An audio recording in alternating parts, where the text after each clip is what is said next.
Chapter 601. Something's off. It's bothering me. Yidirain generally trusted his instincts when he felt something was amiss. While often indifferent, he possessed a keen sense in specific areas, almost like an animal's instinct. This was especially true when it came to recognizing imminent dangers, gauging an opponent's strength, or discerning the growth potential of those around him who should be nurtured. However, Yidr, who was usually swift to act based on these instincts, found it hard to rely on them when it came to Kishir Laor. And for a good reason. The instincts that alarmed him this time were triggering merely by a strange chill he felt when waking up a few times and noticing that Kishir had been playing strategy games more frequently than before. Other than that, there seemed to be no reason for concern, leaving no room for doubt. The chill that startled him awake could simply be due to Yudhar's body entering a certain biological phase. As for the strategy games, Kishir had recently played a memorable match, so it wasn't entirely strange that he was more focused on them. Yet, despite all rational explanations, an inexplicable feeling gnawed at Yudhar's senses whenever he tried to dismiss it. That was the problem. Something was nagging at him, and he couldn't figure out what it was. Logically speaking, there shouldn't be any issues. But what if there is a possibility, however slim, that I'm missing something? He would rather be overly sensitive than negligent. The chances of there becoming no problem was 99%, but Yudhir was troubled by that remaining 1%. It was inevitable because the person involved was Kishir. Yudhir didn't want to overlook even a moment's strangeness, not because he remembered Kishir's unexplained disappearance in his past life. Quite the opposite actually. The more Yudhir knew about Kishir, the more a minor oddity would raise his hackles. It was genuinely strange. I still can't pinpoint what exactly feels off, so the only thing I can do now is... He continued to observe Kishir, scanning the surroundings. Others in the vicinity were also included in the scrutiny. Something different about the Duke, or should I say Commander? I honestly can't tell. Marty, who has come from a private meeting with Yidr to discuss business, tilted her head in confusion. I have always heard you are a bit unusual, so I can't really say if anything's changed since the last time I saw you. Oh, did you perhaps get a haircut? Rubble, who stood beside her, chimed in, subtly rolling his eyes. Although he cupped his words, they seemed to suggest that it was difficult to discern any strangeness now when the individual was already known to be peculiar. No, never mind. Let's get back to the matter at hand. Yes. Rubble quickly handed Yidr a letter he had been holding. It was a letter sent just yesterday by one of Robal's colleagues stationed at a key location in the south, at the base of the Star of Nagran. Out of those at the southern base, a total of 23 have expressed a clear desire to apply for the new unit and branch staff positions. Most of them are people who have stayed at the western base.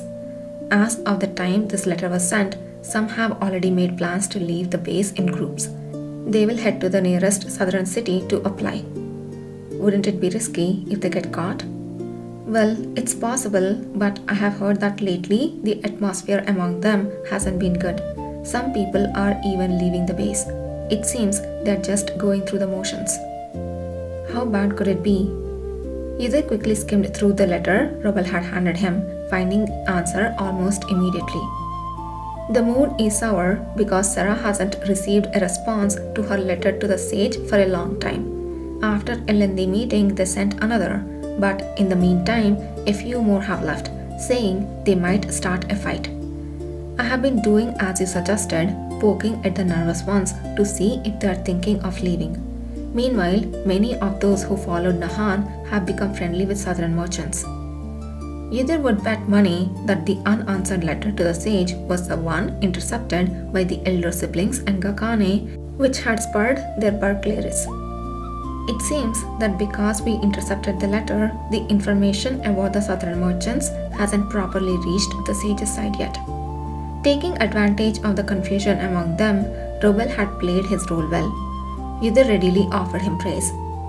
Good work. We welcome any support for those who just wanted to live ordinary lives. Please continue.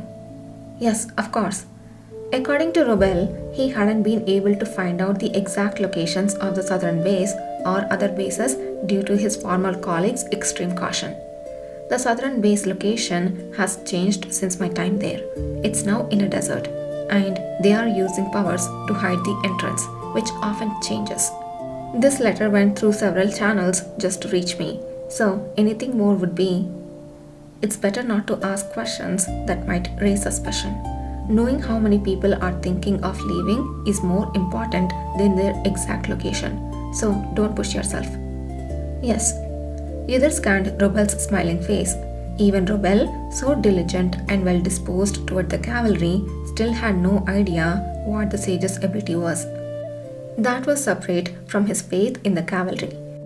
He frequently interacted with other awakeners who had yet to break free from the sage's indoctrination. The damned brainwashing ability.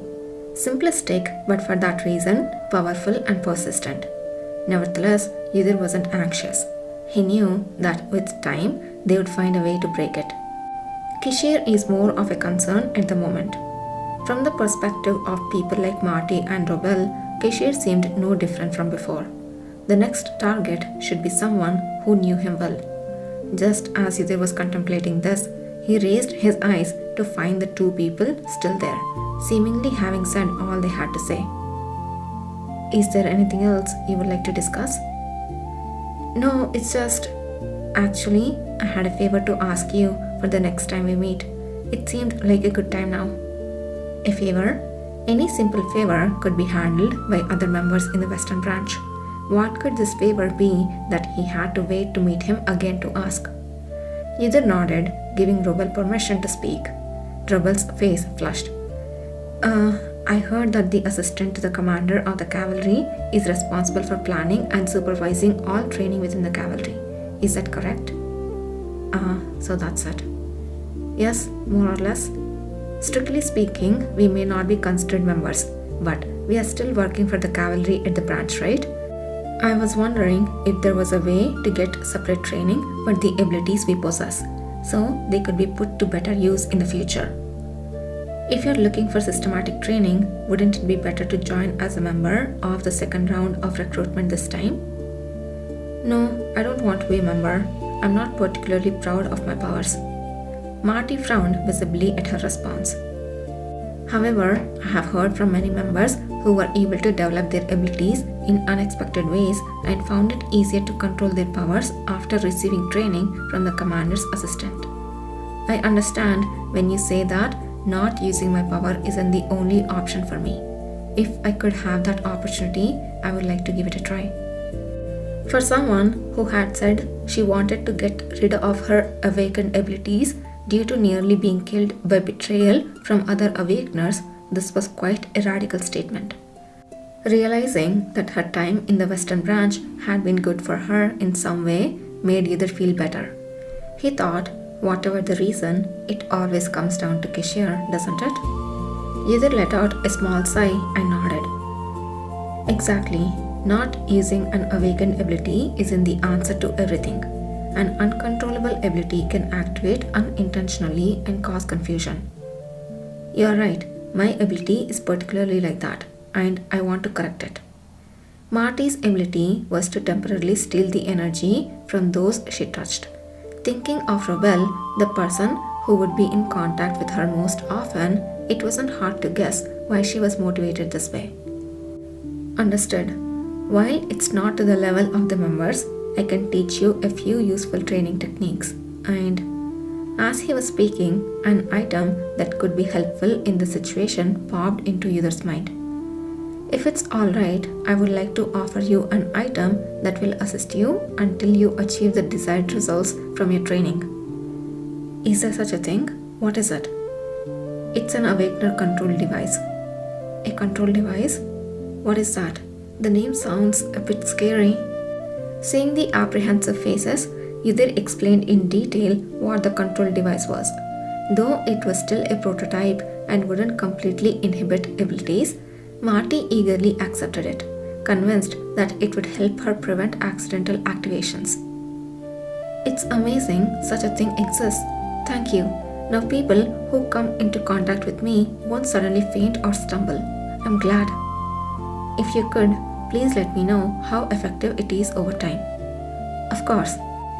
Yudhir handed over one of the control devices he had bought with him. As he was watching their retreating figures, a voice called out from behind him. I thought you bought that thing for the prisoners here, but it turns out that wasn't the case. The voice belonged to Nathan Zuckerman, the next person Yudhir had planned to visit. Well, that saves me the effort of searching for him. Yudhir turned his head. The Southern Knight was holding a box that looked familiar.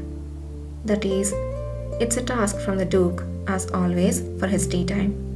Indeed, what he was carrying were the same snacks they had when they were last in the West. The knight looked unfazed, doing such a trivial task.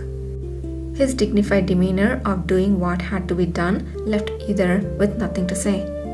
Instead of mentioning the box of snacks, Yudhir decided to answer the question Nathan had posed. I thought it best to give it first to the one who needed it most, since there are only a few of these items available now. Urgency, is it? I see. Ordinarily, one would assume that prisoners should be given top priority. However, by Yudhir's standards, Marty wasn't far behind in terms of importance. More importantly, may I have a moment to speak with you? I have been looking for Sir Zuckerman. What is it? I have questions related to the commander. Beneath Nathan Zuckerman's stern forehead, his eyes blinked as if trying to gauge Yudhir's sincerity. A moment later, without another word, he changed his direction to follow Yudhir. It was a surprisingly quick decision, dispelling any notion that he might decline due to being busy. Do you have any issues with the Duke? That's exactly the question I wish to ask you, said Zuckerman. Pardon? How could he even begin to explain this? It was quite challenging, given that he had hardly ever brought up such a topic with others. However, Nathan Zuckerman was Kishir's most loyal subordinate, the one who had observed him the longest. Even if he was unaware of Kishir's anomalies, it was better to assume that no one else knew either. After a moment of silent contemplation, Yudhir slowly opened his mouth. The commander is without any issues, I assume. He will be competently performing his duties today as well. ... However, I have been feeling that something seems strangely off for some time now.